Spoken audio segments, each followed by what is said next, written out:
جنت کے بازار اور مکانوں کے بارے میں قرآن پاک اور احادیث میں کئی جگہوں پر ذکر کیا گیا ہے۔ ان تفصیلات کو جمع کیا جائے تو جنت کے بازار اور مکانات کے بارے میں ایک خوبصورت تصویر سامنے آتی ہے۔ جنت کے بازار دنیاوی بازاروں کی طرح شور و گل والے نہیں ہوں گے، وہ انتہائی خوبصورت اور پرسکون ہوں گے۔ ان بازاروں میں خوشبو کی لپٹیں ہوں گی اور روشنی کا انتظام ایسا ہوگا کہ ہر جگہ اجالا ہوگا۔ جنت کے بازاروں میں دنیاوی تجارت نہیں ہوگی، بلکہ یہ ملاقات اور تفریح کی جگہ ہوگی۔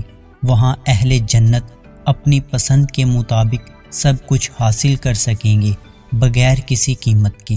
صحیح مسلم کی حدیث کے مطابق جنت کے بازاروں میں ہر جمعے کے دن اہل جنت جمع ہوں گے اور انہیں بے شمار انعامات ملیں گے، خاص طور پر نئے لباس اور زیورات۔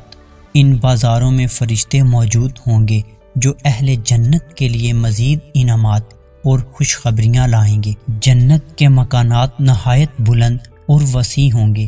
ان کے اندر ہر وہ چیز موجود ہوگی جو کسی کے دل میں خواہش ہو۔ جنت کے مکانات سونے اور چاندی کی اینٹوں سے بنے ہوں گے اور ان کے درمیان مشک کی خوشبو بھری ہوگی۔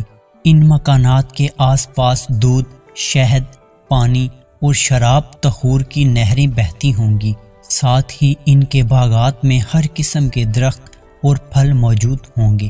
جنت کے گھروں میں کوئی شور، پریشانی یا غم نہیں ہوگا۔ اہل جنت اپنے رب کی رحمت سے ہمیشہ سکون اور خوشی میں رہیں گے۔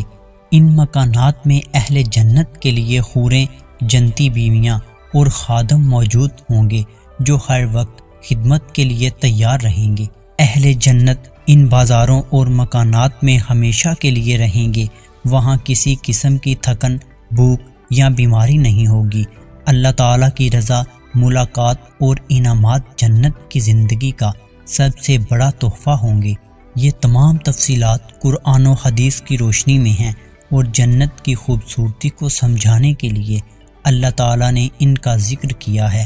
اصل حقیقت اس سے کہیں زیادہ حسین ہوگی جو ہماری عقل اور تصور سے باہر ہے۔